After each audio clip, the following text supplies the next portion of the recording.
Good afternoon. I'm Nicole Trurog, Associate Director of the Center for Financial Security at the University of Wisconsin-Madison. Welcome to today's webinar on tax time savings decisions. Our presenter today is Damon Jones, Assistant Professor at the Harris School of Public Policy at the University of Chicago. Our discussants are Mimi Trichenitz, Campaign Director of the Boston Earned Income Tax Credit Coalition, and David Rothstein, Project Director for Asset Building Policy Matters Ohio, and a Research Fellow at the New America Foundation. A quick housekeeping item. If you have any technical difficulties today, please call 1-800-442-4614. And to submit your questions for the Q&A portion of the webinar, locate the dark gray bar near the top of MediaSite, click on the Ask a Question icon, and a window will open. Please type your name, email address, and your question and hit send. And we'll be accepting questions throughout the webinar today. With that, I'm going to turn this over to Damon. Okay, thank you, Nicole, for having me. And we can start on slide 1. And I just wanted to note that this research project is joint work with Aprajit Mahajan, who is a professor in economics at UCLA. And also, we have received support from the Social Security Administration via the Center for Financial Security as a part of the Financial Literacy Research Consortium. But all opinions expressed here are solely those of the authors. Okay, so we can go ahead to slide 3, where I'll give an overview. I'm going to start with the research questions that we are aiming to address with this project. So we have 3 questions here. And so the first question is, what role does impatience play in sort of determining the savings decisions among low-income households? And I will be more explicit about what we mean by impatience in a second. So the first thing we want to do is to see if there's evidence of impatience playing a role empirically in a specific way. And then the second question is, depending on whether impatience does seem to be playing a significant role, are there ways that households are aware of this impatience and willing to take steps to curb some of the effects of this impatience? And I will also explain that in more detail in a second as well. And then finally, the context that we are working in, as you know, involves savings at tax time. And so we're looking at this in the context of a savings incentive that is offered to tax filers during the tax season. And so a corollary sort of question is sort of how do these policies or these incentives affect the overall household well-being? There are a number of reasons why we might think that savings could be a positive, but there are also some cons as well, and so we want to see how those things tend to balance out over time. And what we present today will be preliminary results from the ongoing project that I'll discuss, and we'll be saying much more about numbers 1 and 2 than number 3 today. We can go to the next slide. Okay, so I just wanted to talk a little bit more about what we mean by impatience. When we say impatience, we are talking about a particular phenomenon that grows out of the literature of behavioral economics. And so what the term that is used in this literature, there are a number of terms that refer to the same similar phenomenon, but the term we'll be using most frequently is that we're looking for what are called present bias preferences. You may have also heard these referred to as hyperbolic discounting or a beta-delta model. And so what this has to do with is how people value consumption or utility over time when certain things will take place in the more distant future relative to the present. Okay, so when we say discounting, we're talking about the fact that people tend to place more weight on immediate benefits relative to delayed benefits. So, Nicole, you can go to the next bullet point. So when we talk about present bias, it's not just that someone places more weight on the immediate benefits relative to later benefits. It's that they appear to be particularly impatient when the benefit that will be realized earlier in time can also be consumed right now. So there's a question of how do you compare a benefit now versus one that will happen later versus a comparison of two benefits that are in the future, one that can happen later and one that will happen even further in the future. And so the question is, do people act differently, and in particular even more impatient, when they are trading off between a benefit that can be realized and experienced immediately? And I will have an example shortly that will help to make more sense of this. So if you advance to the next bullet point, Nicole, on slide 4, these models tend to have certain predictions that that can be tested in different areas, and we will try to test for some of these predictions. In general, this model kind of predicts that people will tend to delay investments potentially indefinitely. And what I mean by delay is that a phenomenon may arise where someone would like to save, but they will tend to put it off until some time in the future when they think they'll be more willing to do it. But when that time does indeed arrive, they again make a decision to delay and push things further into the future, i.e. procrastination. So this is one of the phenomena that are predicted by this model. Another is that people will tend to consume things more earlier if possible, and potentially even use, for example, borrowing to facilitate that. And the third prediction, which is more nuanced, is that people who are sufficiently aware of this impatience may try to take steps to curb the effects of this impatience. And so we tend to label these things commitment devices. People may tend to seek or demand commitment devices that will help to control or to limit the effects of, say, procrastination or accelerant consumption. Okay, so we can go on to slide 6. In the next section, we'll be talking about the actual design of the experiment. So here we have a thought experiment that basically captures the main question that we'll be looking at. Okay, so we have in mind someone who is receiving an income tax refund and is now being offered an opportunity to save this refund, to deposit it in a savings account. And importantly, that savings account will be one that is of some sort of illiquid nature, so that the money deposited in this account will have to stay there at least for some period of time, potentially with some reward for keeping the money in for that specific period of time. Okay, so we first would consider someone who shows up at the tax site and now is offered a decision to deposit that money.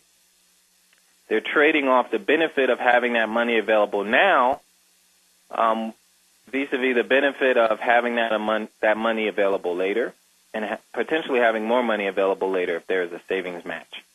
But the timing of the benefits is that I can either consume this money now or I have to wait until some time later to consume.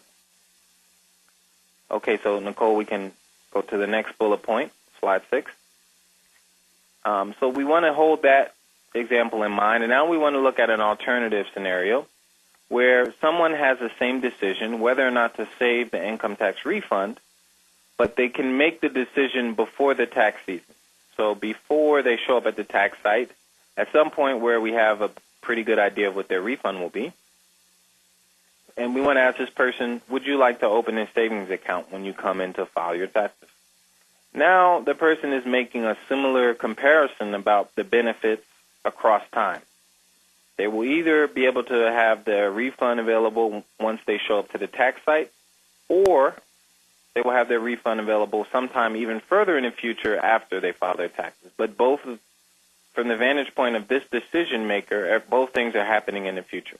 So there's something that could happen later or even later in time. Okay, and so what we sort of hypothesize is that making this decision at some earlier point in time may lead the person to make different decisions and maybe actually be more likely to think that saving is a good idea because it's no longer a comparison between now and later. Nicole, you can go to the next bullet point. So our study attempts to implement this thought experiment. Now, in practice, we are not going to have as simple a setup for a number of reasons, many of which are just sort of constraints on what we can offer and what decisions can be binding or not. And so our actual implementation tries to get at this comparison of now versus later, later versus even later, but we have to be a little more clever about how we get at that. We can go on to slide 7, Nicole. Okay, so what is our approach?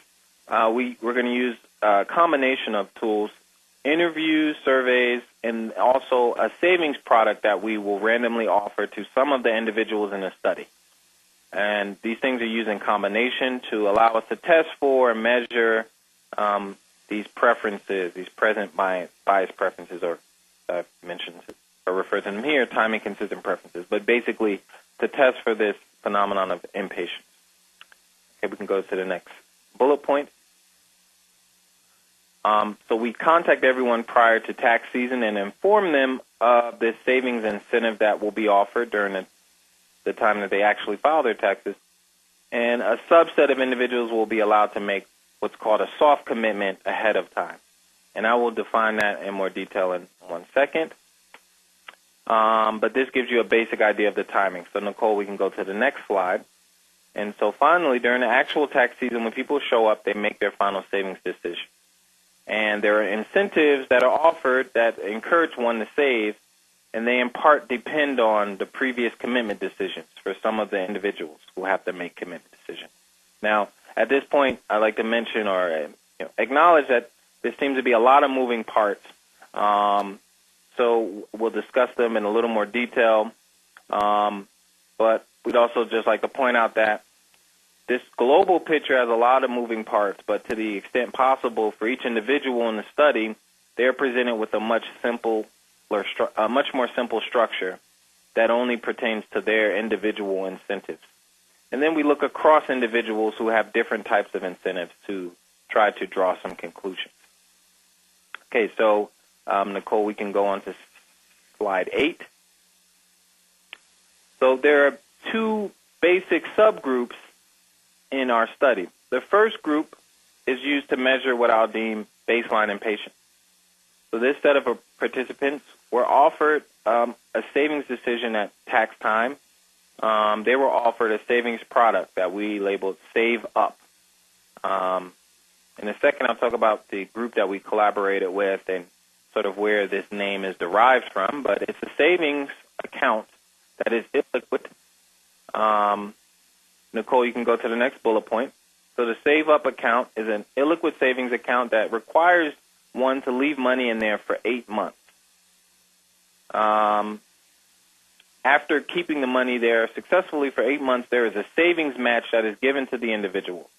So at in its most basic sense, it's an account that you are offered that allows you to save money for 8 months, and if you successfully keep it there, then you will get a match at the end of those 8 months.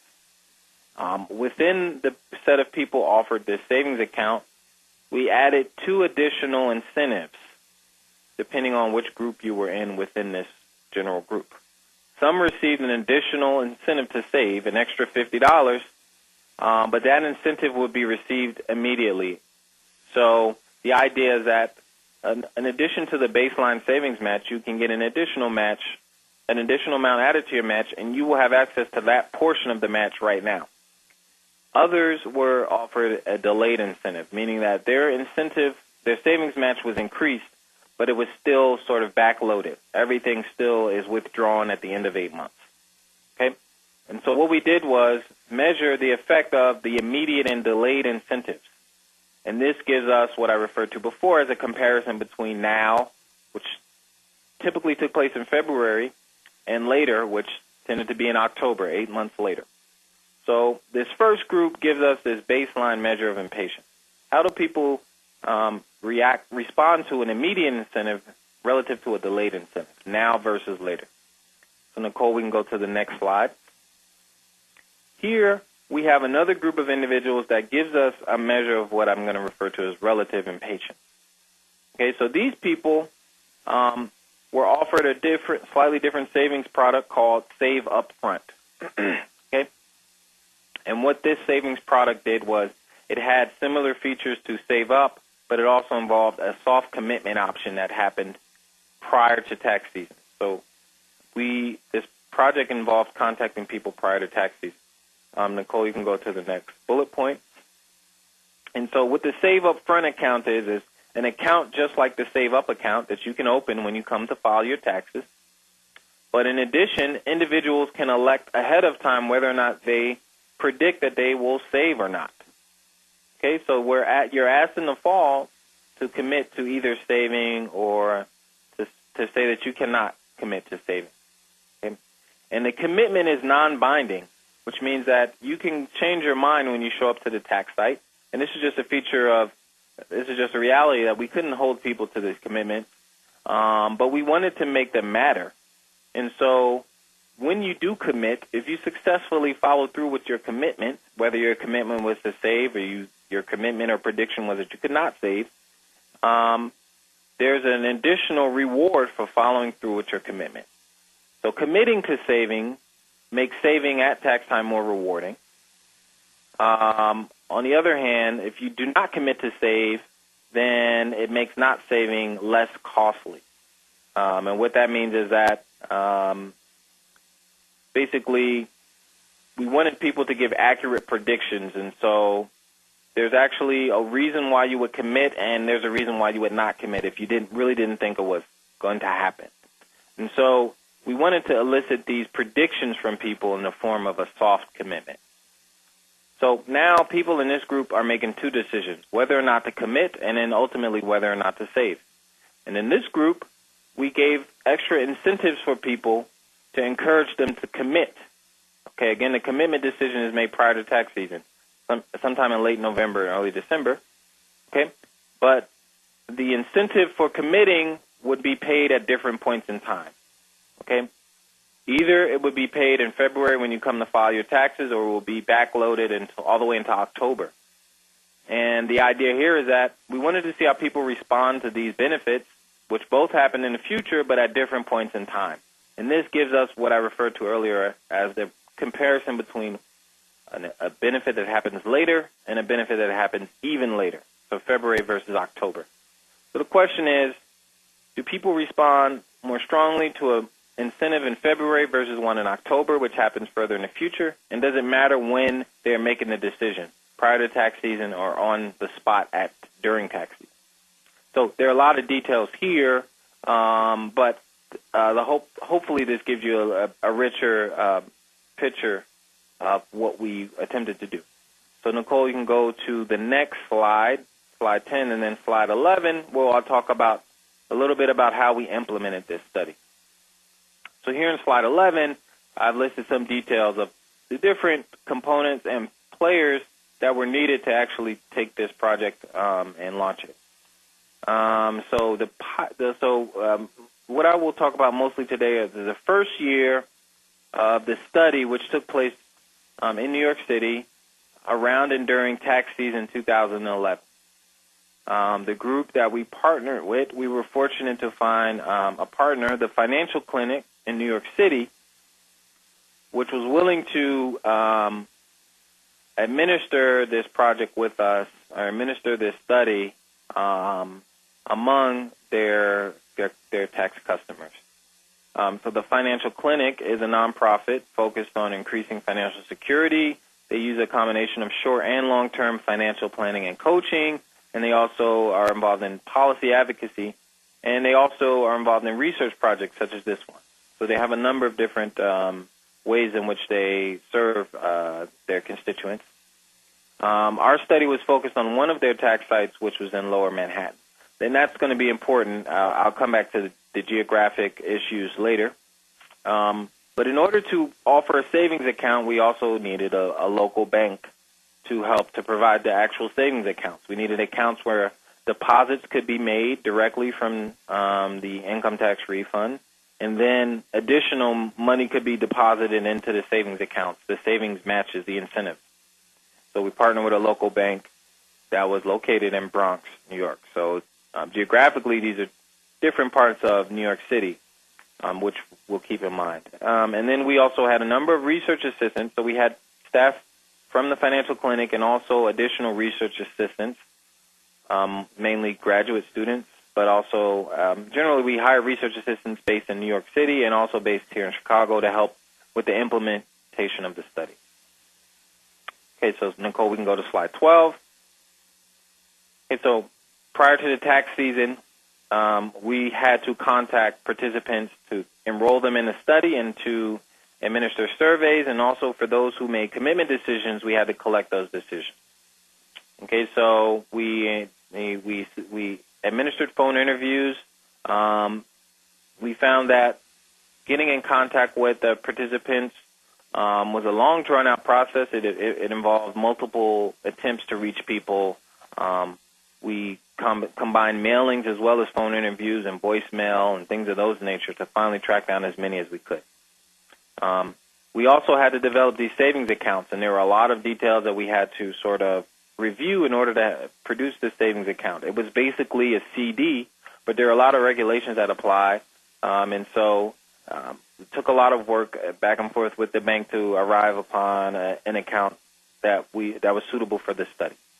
We also used a lot of training and interaction with the financial clinic to help make sure that the study was had a highest chance of succeeding, and it also we also wanted to be fully conscious of all of the issues that are generally faced when you're operating something within a tax season.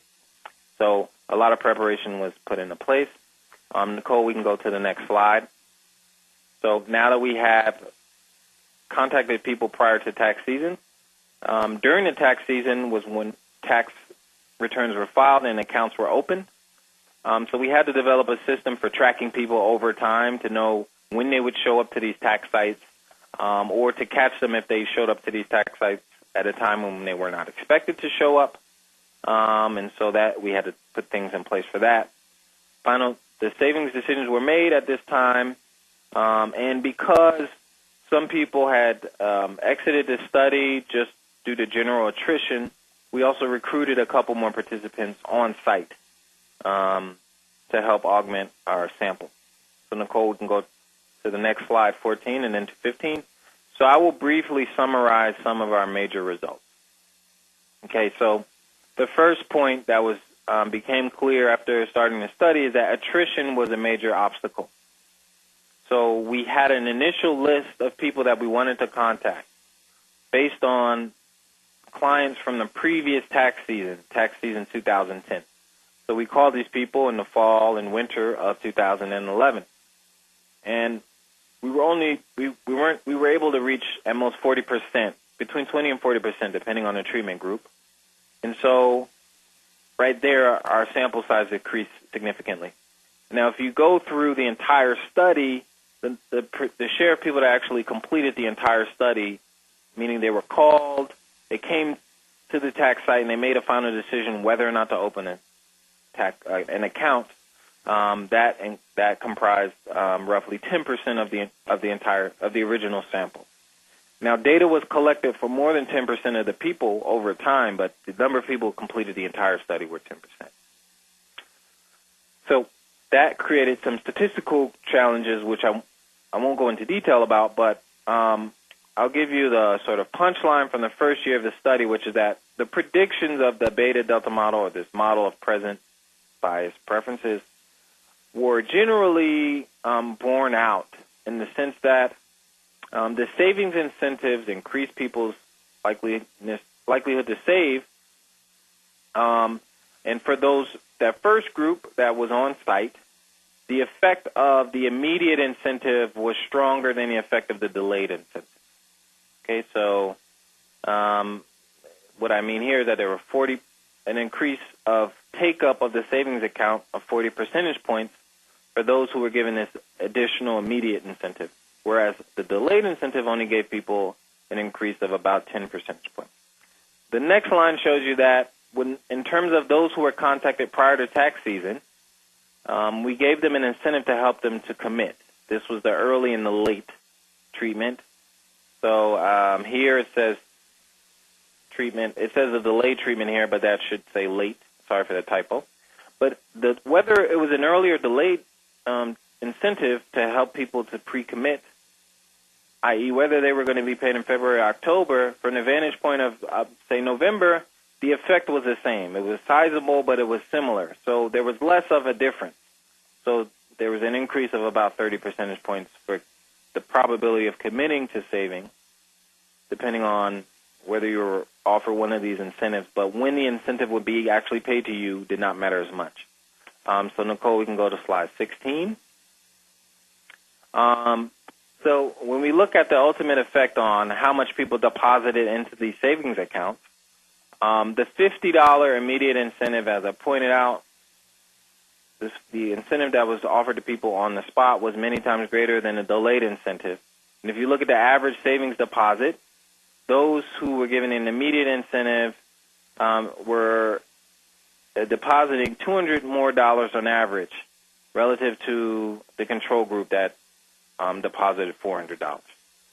The next bullet point, if you go to the next bullet point, Nicole, on slide 16, the commitment incentive was potentially stronger than the immediate incentive.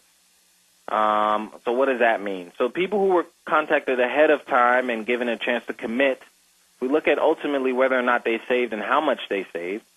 They tended to save $300 more than their baseline savings level of $300, so $600 on average for those who had a commitment incentive.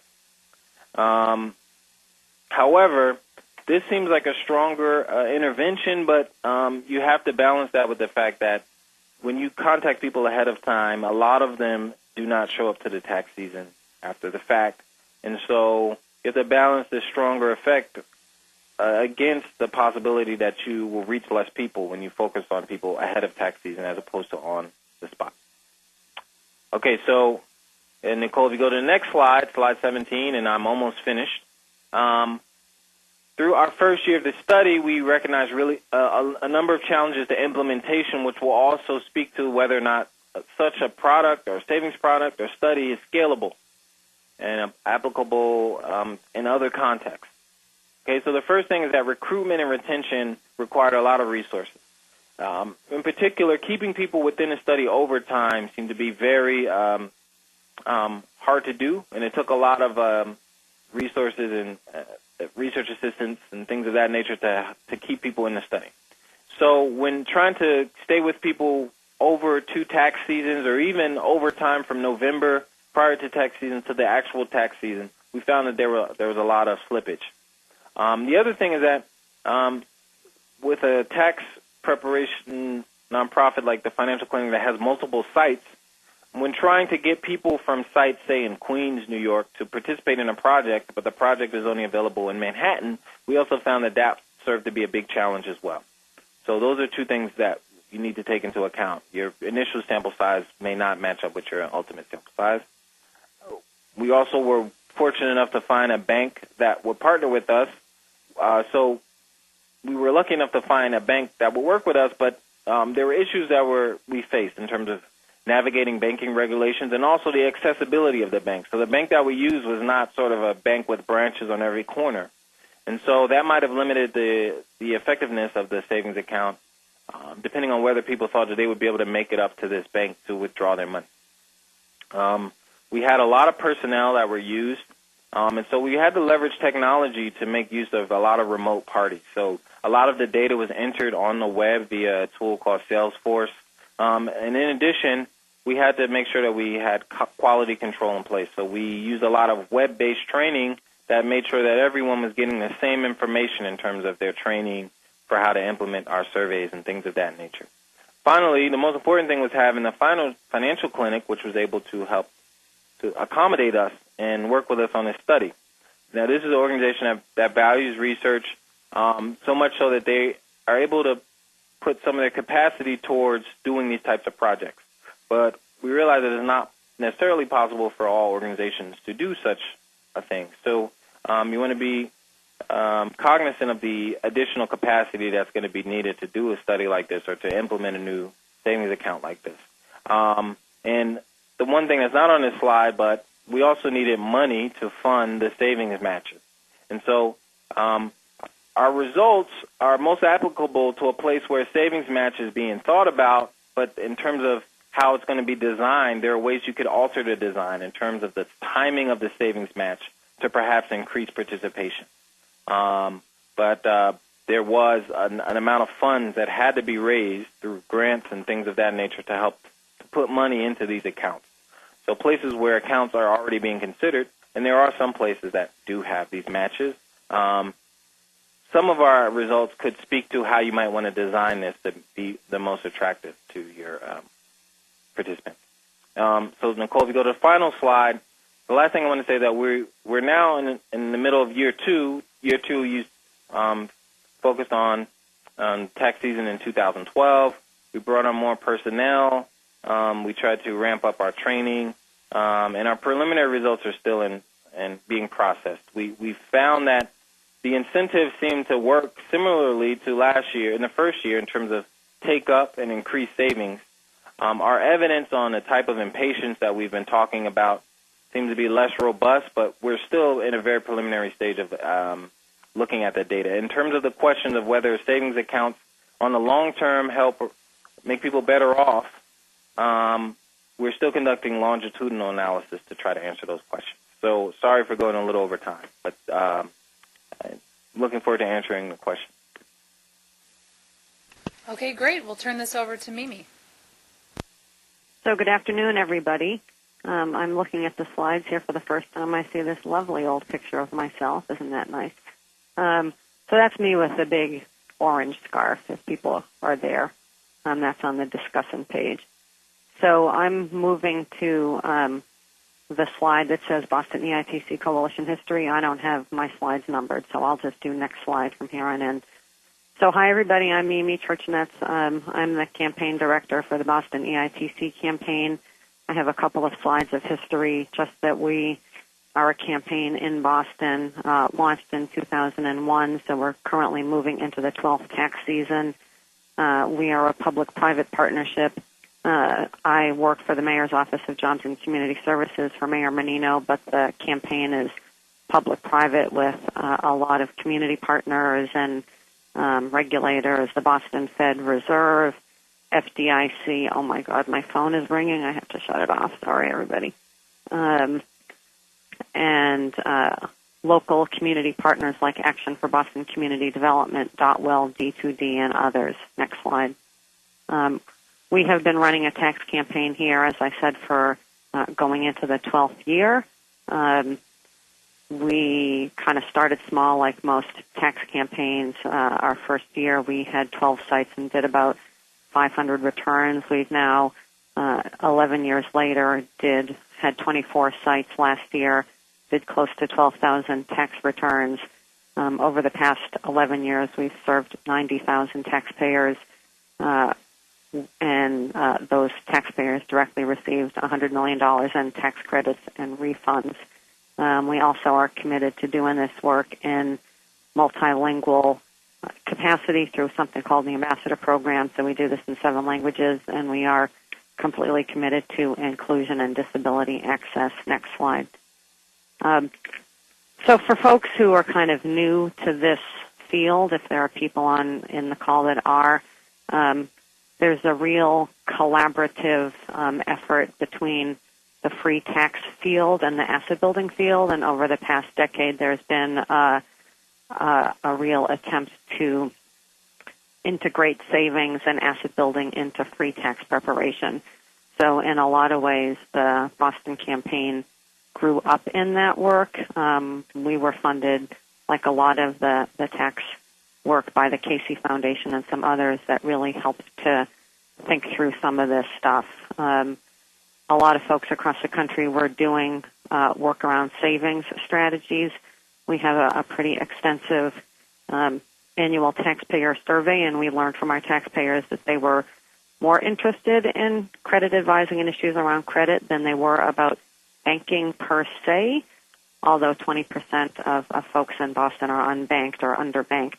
But we kind of took the cue from them and focused on credit advising. So we started doing free one-on-one credit advising sessions. We have a partnership or a contract with TransUnion, so we do one-on-one credit advising sessions. We where folks get their credit report and their FICO score. And we actually, in kind of thinking about Damon's presentation, we have done a bunch of different studies here, and we did do kind of a behavioral economics research project 1 year, I think maybe a couple of years. We had credit advising, but we focused at one site with a raffle where people would come in and they would have the opportunity to play this raffle, and they would get, if they made a commitment to do credit advising, they would, in fact, potentially win, $50 or whatever on the spot. It was really a lot of fun and great, and I think that in the research, part of what we found is that in as much as Damon found this too, is that the present bias preferences, folks who really had this issue of not having this bias to spend now, to want impulse now, were much more likely to borrow and less likely to save. And we saw that also, that those folks were much less likely to participate in the credit advising. And we've got a paper that I can let people see. It's on the Fed website, but I can make sure that people have access to that. We've also done asset building with the savings bonds. Next slide. So one of the things that we tried to do as a kind of a behavioral economics pilot this past tax season is we implemented something we called the financial checkup to try to utilize an opt-out strategy to increase credit advising while also providing intake, eligibility screening, and benefits referral. So instead of having, for people who have done, that this is kind of the old model of cash advisor that the folks in Rita Egerbrug's folks in New York were doing. But this is actually really trying to have the intake person also be trained on credit advising, also be trained on eligibility screening and benefits, and so that it's soup to nuts for that person, so that the taxpayer is not passed around. Ultimately, the idea was, in my eyes, the goal was to expand and increase credit advising and use it as an asset building tool.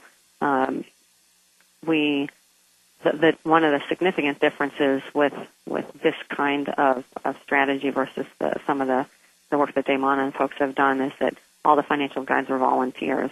So as people know, volunteers that the challenges are much more significant. Even just the drop-off rate, 18 people were trained, only 11 participated. This is one tax site where we did this. 1,350 intake sessions were provided, and of that, only 467 credit advising sessions and 505 benefits referrals were made. Next slide.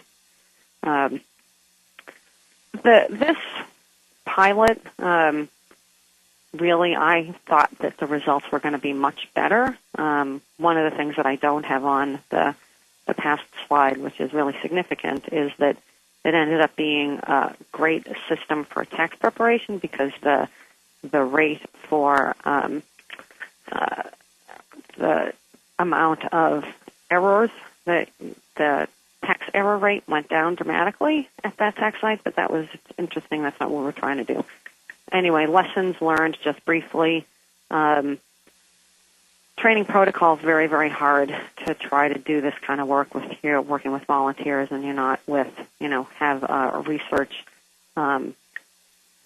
agent, Fed, whomever, doing the work with you. The volunteer tax site model makes this kind of work really hard to implement. Our opt-out idea, I think I was clear on what I was trying to do. We did not develop the right messaging for the intake and the credit advising staff. Once again, the tax sites are transactional. You really need to be building a relationship. It's hard to do it in this particular methodology. Once again, like Damon identified, it's really an issue of resources and training, and we need more research dollars to do this work, which we would really like to do. Next slide, open questions. This obviously we can talk about. There's not going to be a whole lot of time, but has providing annual credit advising at our Boston tax sites created behavioral changes. We do know that people are coming into the tax sites and asking for getting their credit reports pulled. We do have longitudinal data that we're trying to do a study of now. We know that there's been changes. The question is how dramatic, how significant. Can the volunteer model really improve training protocols such that the results in data can be better and tell us more? What are the lessons from these pilots and experiments that can be integrated into the tax sites across the field? And I think the theory of savings at tax sites continues to be compelling.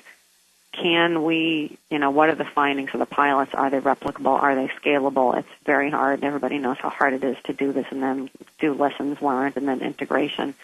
And, in thinking about this in terms of what do we have out there, savings bonds still might be the best tax time savings mechanism. And for folks who know, they're currently threatened, the tax time savings bond strategy. So I think that we, for those of us who are committed to savings at tax time, we need to do work with DCD around trying to save that strategy. Okay, I'm done. Thank you, Mimi. All right, we'll turn it over to David Rothstein. David? Hi, thanks very much. So I'm David Rothstein with Policy Matters Ohio and the New America Foundation, and I'm excited to reflect a little bit on what Damon and Mimi have had to say.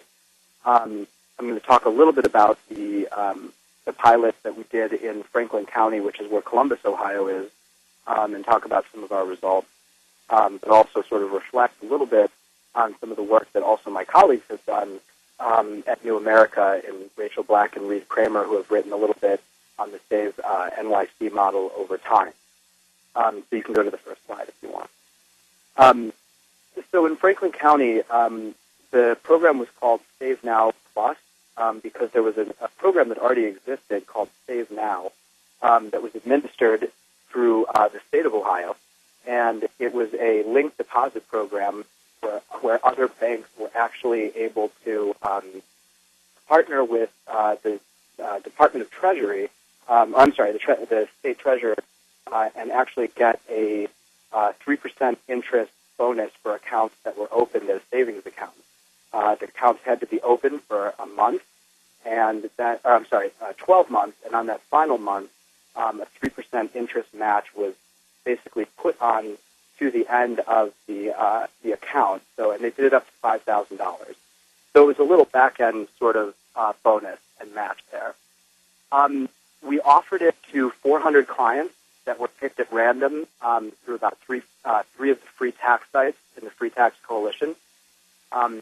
They had to open a new account, and that was part of the account opening process. And this was through PNC Bank, who had the relationship as a Save Now partner already with the state treasurer's office. We asked them to put in a minimum of $100 from their tax refund, splitting it at tax time. They received, and you'll notice all of this sort of behavioral economic twist that we have when we designed this program. We leveraged a lot of the existing research that was out there. And so we didn't want to do all of the bonus at once because we felt like if we wanted to change behavior and see how that worked, we wanted sort of a staggered bonus approach so that we could see that they were depositing some of their money that wasn't actually coming from the tax refund later on down the line. And that was sort of the goal. So the initial savings deposit, we asked for $100. The enrollment bonus of $50 came almost instantaneously when their tax refund split with that $100. We asked them to make an additional deposit of at least $20 between February and June of 2012. And the minute that the day that they did that, then they would receive another bonus of an additional $25 from the coalition. And then we asked them for another $20 between June and September of 2012. And and then they received the larger part of the savings bonus, which was $75. We felt like looking at the various models that were out there, the largest hurdle that most of these programs have, obviously, is to keep the account open for longer than 6 months. And so with that, we designed with the banks this way to kind of keep it going over time. And then finally, in month 12, which we haven't hit yet, they would receive their state of Ohio 3% bonus on the Save Now linked deposit part of the program.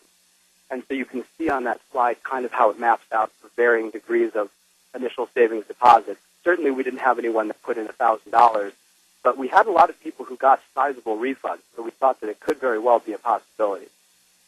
You can go to the next slide. So the program, we got similar results of take-up rates. The take-up rate wasn't enormous, and I'll talk a little bit about that in just a minute. We had 80 clients participate. We had a very low dropout rate once they were enrolled, and I think that's for a couple of reasons. One, program staff was extremely, extremely strong. We had 2 people at the United Way who were in constant communication with the folks who opened these accounts, and I think that was a big part of it. And then also, because we had the staggered savings and they were reminded of it, that was really helpful, I think, in the continuation of those accounts, because they said, well, if I can just wait, maybe another couple of months, I'll get that bonus, and that's really important to me. They had pretty instant access to the account by PNC Bank when it was put into place, which I think was also very important to them. And then also they received monthly emails with at least 3 saving tips or plans around budgeting, around how to manage their account, about sort of reminders that, free tax season is coming back again next year, those kind of tips. And I'm happy to send anyone who's interested sort of samples of what those look like. And again, those were things that we also put, copy and pasted from different things that were already out there and we thought looked pretty good and were helpful reminders. They also received via text message and email reminders when there were deadlines to make deposits so that they could ensure that they got bonuses and incentives that were structured out through the program. And we had, again, asked for permission to do that throughout. Now, one of the interesting parts of this is that it sounds like it was a CD, but it really wasn't a certificate of deposit. I mean, this was we advertised this and fully promoted it as an emergency savings account. So one of our baseline measures was actually not how much they had in the account at the end of the pilot project. That's not what the measure was, because we want them to use it as an emergency savings account, and we wanted the account to be liquid so that it was easily accessible so they could pull money out and then put money back in as they needed it. So that's maybe a little bit different of a program than some of the other ones that are out there. And the other thing was we encouraged for a lot of different accounts and linkages. So the idea was a lot of people opened a savings account, and some of them didn't even have checking accounts. So one of the goals was to, once they got this account and saw how easy it was to manage and they began to like it, the goal was also to help them open a savings account and maybe link those 2 accounts together so that they could do some direct deposits from their checking account to their savings account. You can go to the next slide. So these are some lessons learned not only from our pilot, but also from some of the other ones that are out there. I think one of the challenges that we all have is doing promotion ahead of the tax time decision-making process, right? So it's very hard to spring this upon somebody when they come into the tax stuff for a lot of reasons. One, if they don't already have a bank account, they might not want another bank account, even with these bonuses. That's a big hurdle to overcome. Also, I think it's really important that we sort of think about, the different, what banks mean to different people. So the fact that it was a PNC bank might have turned off some people, and for other people, it might have been a good choice. But I think problems in these pilots are that oftentimes we're only giving them one choice. And, as Damon mentioned, while there are some PNC branches in the cities that we did this in, they're not on every street corner. They might not be totally accessible to certain people. And they might have had a bad experience in the past with that particular bank. So the label could be sort of challenging. I think one of the other problems is we advertised this and we sort of marketed this as this really great opportunity and something that we were featuring, which is all very true. The problem is that people are adverse, I think, to new products, and even if they do have some kind of a bonus or incentive to them, and even if they are beneficial. So I think one of the things that we should try to do and consider is there a way to do this as more of a default option? So to say to somebody that comes into the site, as of right now, guess what? You're on this Super Saturday in February at our free tax site. The good news for you is that you automatically qualify and you are currently enrolled to, receive this $100 bonus at this tax site. And right now you're, going to be set up with that bank account. Is that something that you want to keep, or do you want to, opt out and remove that? And this comes from obviously the behavioral economic literature about opting in and opting out. And I think we really have to think more about that. And then I think the other thing is we were actually able to do this toward the latter half of the tax season, which was have some of these bank accounts already pre-populated before people came in. And with some of the new banking laws, that's becoming more and more challenging. But one of the problems is people, when we interviewed people who didn't enroll in the program, they were very open to say, I would have done this if I already had a bank account created and it wasn't something I was doing at tax time. Or some of the people that had savings accounts already said, well, why can't I just add this on to my existing savings account, right? And I think those are legitimate things to think about because it would be a more seamless process for us. And then I think, as Mimi said, I think we have to really think about how scalable can we be with these incentives? Because I think one of the other responses that we got from some of the surveys and focus groups we did about people who didn't enroll is that they're sort of saying, quite frankly, $100 isn't enough or $150 isn't enough, right? And so I think that there's a real question there as to how much of a bonus can we do to nudge people into action that makes sense for them. And I think that's something we're still trying to explore, and I think it's something that is a quantitative question that we can really kind of measure. And then I think one of the large factors surrounding all of this, and Rachel Black and I at New America are doing a little work on this, is as the EITC and other refunds get larger, how do we address that in this sort of savings at tax time structure, right? If people, the question is maybe if people had access to those dollars throughout the year in more of a periodic EITC sort of structure, would they be more willing to save some of their refund at tax time because they don't need it all? They're not counting on $4,000 to catch up on all of their bills, or it's not already spent, right? So if they had access to that capital during the year, maybe they would be more inclined to save at particular times during the year when, like tax time. And I think that's something that we really need to look at because I think that's part of the shortfall of income is a real part of why people are saying, I'm not really that interested in saving because quite honestly, this money is already spent. Where was this account opportunity 3 months ago when I before I went to the payday lender, I really needed my own emergency savings account, right? And then I think one of the other things that we picked up from some of our focus groups and informal interviews with some of these people who didn't choose to enroll in this account was there's still a lot of negative perception around banks and bank accounts right now. One of the reasons, obviously, we've seen such strong reactions in the positive to prepaid debit cards is that people are just not as happy with brick-and-mortar bank accounts right now. And I think we tend to underestimate that and maybe think that by providing an incentive or a bonus, we can recover some of those ill feelings. But I think it's going to take a lot more than maybe we anticipated.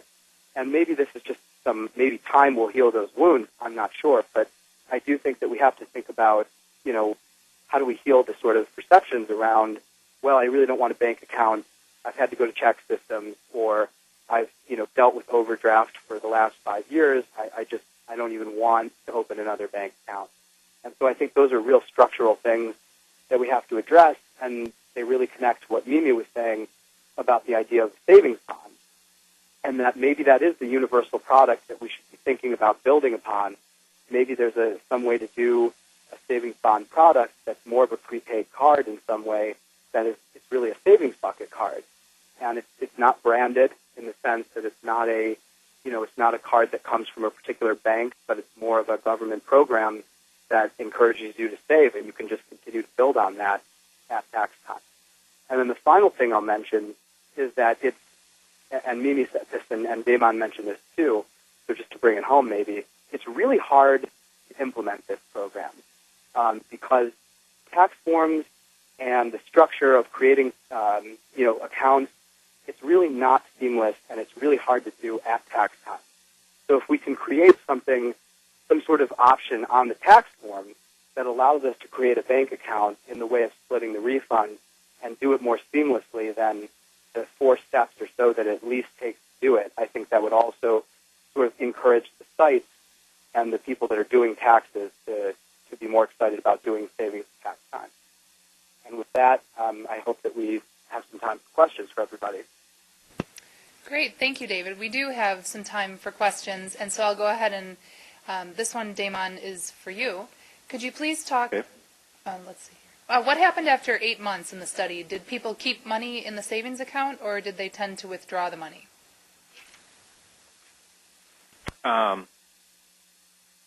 That's a good question. So I currently do not have the answer to that. We're still compiling some of the more longitudinal results of the study, so I can't answer that directly. I do know from other studies that kind of had a similar design that you do tend to see people leaving some of their money in the account even after they have received the match. But in terms of the quantities or the share of people that continue to keep money in that account, I do not have those results on hand, unfortunately, right now. So people will have to stay tuned for your final report on the study. This Yeah. one, I'll start with you, Damon, and then Mimi, if you want to weigh in, and maybe even David as well. But can you talk about the incentive structures associated with your projects? How big was the incentive? How was it delivered? Yeah, well, in our case, basic idea is that to open an account, you had to deposit at least $300. And then for every dollar above $300, there was a 50% match. So 50 cents to the dollar. And then the cap was at about $1,000. And so that was the basic structure. And then there were these additional incentives of $50 that were given for opening and keeping an account open for 8 months. And when you received those $50 varied, whether you would have access to that $50 up front or you have to wait until the end of 8 months to have access to that additional $50. And then finally, there was an additional layer for some groups. For people who made a pre-commitment in November, their account was even more generous. They started with a match of $100 for opening an account of at least $300, in addition to the 50% match for every dollar over $300. So that was an incentive to commit ahead of time because it allowed a savings account to be more rewarding when you opened it. And so then for us, we've only actually done the credit advising incentive with the raffle, and that was done at one of the tax sites, the Roxbury Resource Center, which is a large walk-in site, and so it felt a bit like a carnival atmosphere. So we did this about, maybe 6 years ago, 5 years ago, when people would come in and they would take a raffle and then immediately know whether or not they won. And I don't know what the percentage of people who were winning, but I think that you could get up to $50, and that was kind of a way to get people into the tax sites, but into getting credit advising. But we have not done the kind of match in a savings piece. We've never had that kind of funding through banks. So that was the way that we did our incentive. Great. So we have time for just one more question that just came in, and this is: do any of the programs have funding or resources to do another savings project this coming tax season? So we are going to do ours, So this is Mimi. We're going to do ours, but we don't have funding for it yet, but we're going to do it anyways. And the challenge with us is that ours is primarily volunteer-driven, which obviously people know makes the results, it's harder. But we're going to do what we did, and we're now debating as to the level of growth. This is Damon. Currently, we don't have plans or funding to do an additional project this year. We found that we had to start applying for money a little more earlier than now for something to happen in tax season, say 2013, probably in the spring and the summer, to start reaching out to funding organizations and in order to have that money in place, because things tend to start months before the tax season. But, so currently for this next tax season, we currently wouldn't have any funding to pursue that. This is David.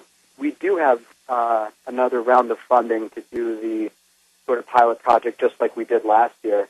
We're going to try to make some tweaks to it, but we still like the idea of staggering the bonus or incentives, whatever you want to call them, throughout the year, because we feel like that has helped people continue to maintain and care about their accounts.